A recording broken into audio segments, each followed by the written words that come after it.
Assalamualaikum warahmatullahi wabarakatuh. Halo semuanya, kami dari kelompok 3. Di sini kami akan membahas tentang perubahan materi dan perubahan energi. Nah, kelompok kami terdiri di atas Karina Radan, Muhammad Arif Rahman, Septaria Dinda, dan Ardelia Nur. Nah, di sini kami akan membahas tentang perubahan materi dan perubahan energi. Untuk subtopiknya tentunya ada perubahan materi dan yang kedua ada perubahan energi. Akan dijelaskan oleh teman saya. Materi yang pertama yaitu perubahan materi. Perubahan materi dibagi menjadi dua. Yang pertama, perubahan fisika. Perubahan fisika adalah perubahan materi yang tidak menghasilkan zat baru. Dan pada perubahan fisika, susunan komponen zat tidak berubah. Contoh perubahan fisika adalah yang pertama ada kapur barus menyublim menjadi gas. Contoh yang kedua ada air membeku menjadi es batu. Dan contoh yang ketiga ada benang diubah menjadi kain. Perubahan kimia. Perubahan kimia adalah perubahan materi yang menghasilkan jenis dan sifat materi yang berbeda dengan zat asalnya. Perubahan materi secara kimia akan menyebabkan terbentuknya zat baru. Gejala yang menyertai terjadinya perubahan kimia adalah terjadinya perubahan warna, terjadinya endapan, terbentuknya gas, dan perubahan suhu. Baik, di sini saya akan menjelaskan tentang contoh perubahan kimia. Jadi apa aja sih contoh perubahan kimia itu? Yang pertama, ada proses fotosintesis pada tumbuhan. Proses fotosintesis pada tumbuhan yang merubah karbohidrat dari air dengan bantuan sinar matahari kemudian menjadi sebuah makanan. Yang kedua, membuat masakan yang mencampurkan bahan-bahan masakan sesuai dengan resep lalu menjadi masakan yang dapat dimakan. Dan itulah dua contoh dari perubahan kimia. Nah, untuk slide ini akan menampilkan yaitu adanya perbedaan antara perubahan fisika dan perubahan kimia.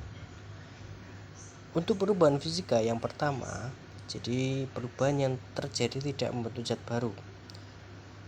Jadi perubahan dari perubahan fisika itu tidak membentuk zat baru. Nah, berbeda dengan perubahan kimia, dia akan membentuk zat baru. Perubahan yang terjadi dapat membentuk zat baru. Lalu yang kedua yaitu untuk perubahan fisika, zat yang berubah dapat kembali ke bentuk semula. Nah, jadi untuk perubahan fisika, zat yang berubah itu bisa kembali ke bentuk semulanya. Seperti air menjadi es batu lalu kembali lagi ke air. Kalau untuk perubahan kimia, zat yang berubah tidak dapat kembali ke bentuk semula. Contohnya kayak arang itu kan kalau dibakar menjadi abu dan abu tidak bisa kembali menjadi arang lagi. Lalu yang ketiga ada perubahan fisika yang ketiga, perubahan hanya terjadi pada wujudnya saja tanpa mengubah sifat dan struktur zatnya. Sedangkan kalau perubahan kimia terjadi perubahan pada sifat dan struktur zatnya. Nah, itu kebalikannya ya. Next yaitu perubahan energi. Perubahan energi ada 5. Perubahan energi potensial, energi kinetik, energi kimia, energi listrik, dan energi cahaya. Nanti ada videonya teman-teman. Oke, yang pertama itu ada energi potensial. Nah, apa sih energi potensial itu? Energi potensial adalah energi yang dimiliki oleh sebuah benda karena posisinya dalam suatu medan gaya seperti medan gravitasi. Jika seseorang berdiri dan menjatuhkan bola, bola tersebut memiliki energi potensial gravitasi. Ketika bola dilepaskan, energi potensial ini akan berubah menjadi energi kinetik saat bola jatuh bebas menuju tanah. Yang selanjutnya, perubahan energi kinetik. Perubahan energi kinetik yang pertama ada perubahan energi kinetik menjadi energi panas. Ketika seseorang mengendarai sepeda motor dan melakukan pengereman mendadak, Energi kinetik sepeda motor dan pengendaranya sebagian besar diubah menjadi energi panas melalui gesekan antara rem dan roda, serta gesekan antara ban dan jalan. Saat pengereman, energi kinetik ini diubah menjadi energi panas akibat gesekan. Proses ini melibatkan beberapa mekanisme. Yang pertama, gesekan pada sistem rem. Ketika rem diaktifkan, kampas rem menekan piringan atau tombol rem, menciptakan gesekan yang memperlambat putaran roda. Gesekan ini menghasilkan panas yang dapat menyebabkan peningkatan suhu pada kampas rem dan piringan atau tombol rem. Yang kedua, gesekan antara ban dan jalan. Ketika roda melambat, ban berinteraksi dengan permukaan jalan, menciptakan gesekan yang lebih lanjut mengurangi kecepatan sepeda motor. Gesekan ini juga menghasilkan panas yang terutama diserap oleh ban dan sebagian oleh permukaan jalan. Selanjutnya, perubahan energi kinetik menjadi energi bunyi. Nah, ketika sebuah batu dilemparkan ke dalam tong kosong, energi kinetik batu sebagian diubah menjadi energi bunyi. Tumbukan dengan tong. Ketika batu mengenai dinding atau dasar tong, terjadi tumbukan. Nah, tumbukan ini menyebabkan perubahan kecepatan batu dan deformasi lokal pada titik tumbukan. Energi kinetik batu sebagian besar diubah menjadi energi bunyi, yang getarannya dihasilkan oleh tumbukan ini menyebar melalui material tong dan udara, menciptakan gelombang suara yang kita dengar sebagai bunyi. Nah, penyebaran gelombang bunyi tersebut, getaran yang dihasilkan di material tong menyebar sebagai gelombang mekanik.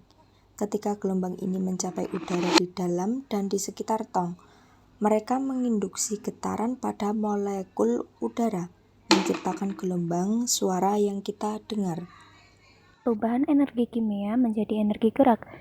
Contohnya adalah makanan yang masuk ke tubuh akan mengalami metabolisme secara kimiawi, sehingga akhirnya dihasilkan energi bagi tubuh untuk bergerak. Di sini saya mengambil contoh, saya sedang makan menggunakan sayur, tempe, tahu, dan telur.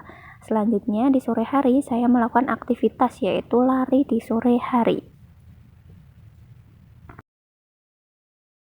Nah, untuk selanjutnya yaitu perubahan energi kimia menjadi energi listrik.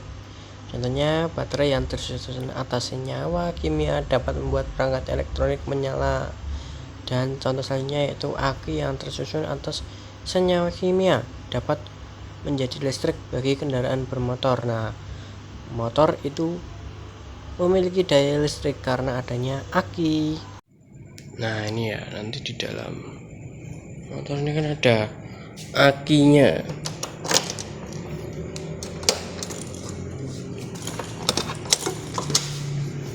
Ini akinya di sini. Kita buka sih. Nah, ini akinya. Nanti kalau nggak ada ini ya nggak ada listriknya, motornya nggak bisa hidup. Tak tutup sih. Nah, karena ada aki, ini bisa dihidupin. Yoi. Nah, ada lagi nih yaitu perubahan energi kimia menjadi energi panas. Nah, contohnya itu pada kompor gas ya. Jadi kompor gas yang memanfaatkan LPG sebagai bahan bakarnya. LPG merupakan gas yang tersusun atas senyawa kimia dan bisa menghasilkan api atau panas jika dipantik.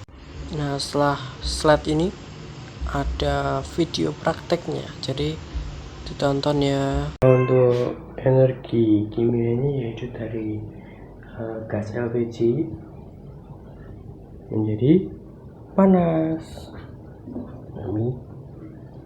Nah, ini belum tak pasang ya, ini gasnya, jadi belum terbukti adanya pergerakan api.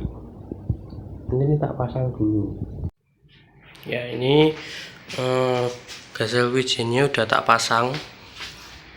Ini ya, aman, ini aman. Coba kita hidupkan. Bismillahirrahmanirrahim. Api ya guys.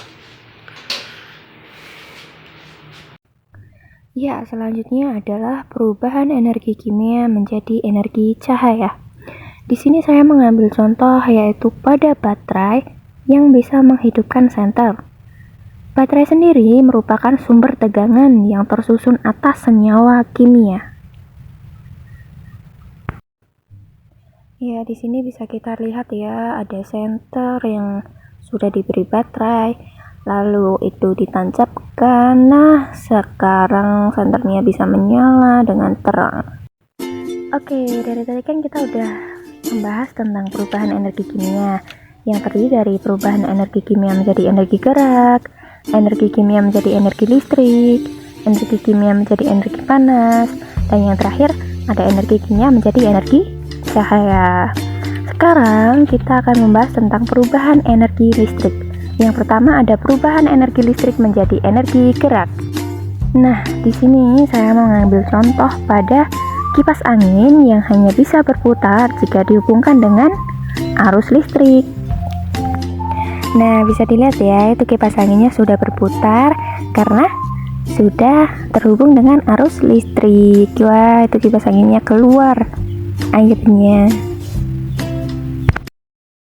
Nah, yang kedua ada contoh perubahan energi listrik menjadi energi panas.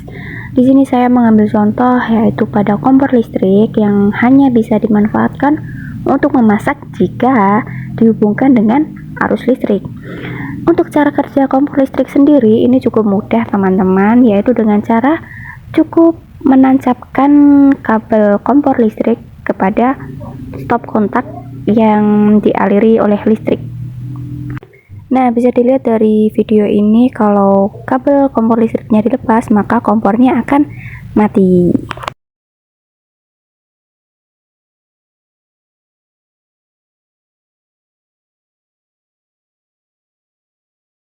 Perubahan energi cahaya menjadi energi listrik. Nah, itu contoh yang kita ambil yaitu pada panel surya. Jadi panel surya merupakan salah satu sumber energi alternatif yang bisa mengubah energi sinar matahari menjadi energi listrik. Berikut ada penjelasan mengenai perubahan energi tersebut. Panel surya dipasang menghadap ke arah matahari agar dapat menangkap sinar matahari dengan efektif. Panel surya ini terdiri dari dua lapisan semikonduktor.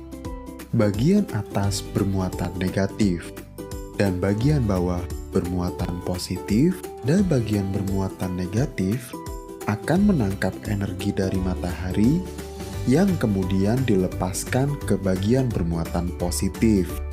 Perbedaan muatan di kedua konduktor ini yang akan menghasilkan listrik. Kemudian, listrik distabilkan arusnya dengan stabilizer, dan pada akhirnya listrik siap untuk digunakan. Yang terakhir yaitu perubahan energi cahaya menjadi energi kimia. Jadi contoh yang diambil yaitu tumbuhan yang membutuhkan cahaya matahari untuk melakukan fotosintesis. Hasil fotosintesis itu berupa senyawa kimia seperti oksigen dan glukosa atau karbohidrat. Berikut ada penjelasan mengenai fotosintesis. Karbon dioksida yang tidak lain adalah gas yang kita temukan di udara, kemudian akan masuk ke dalam tumbuhan melalui lubang kecil yang terletak di bagian bawah daun yang kita sebut stomata. Tumbuhan akan membuat makanan berupa gula dari air dan karbon dioksida yang telah diperolehnya dengan menggunakan mesin khusus yang hanya dimiliki oleh tumbuhan, yaitu klorofil. Klorofil dapat menangkap energi dari cahaya matahari dan menggunakannya untuk mengubah air dan karbon dioksida menjadi gula. Proses ini yang kita sebut sebagai fotosintesis, yang diambil dari kata foto yang artinya cahaya dan sintesis yang artinya pembentukan. Gula yang dihasilkan dapat digunakan langsung oleh tumbuhan atau disimpan dalam bagian lain seperti buah yang sering kita konsumsi. Selain gula, produk lain dari fotosintesis adalah gas oksigen yang akan keluar melalui stomata ke udara. Kemudian kita hirup dan gunakan untuk bernafas. Sekarang kita tahu, tumbuhan menggunakan air dan karbon dioksida dari lingkungan untuk membentuk gula dan oksigen yang penting untuk kita. Kita hanya bisa hidup apabila ada tumbuhan. Makanan yang kita makan dan udara yang kita hirup semuanya diberikan oleh tumbuhan kepada kita.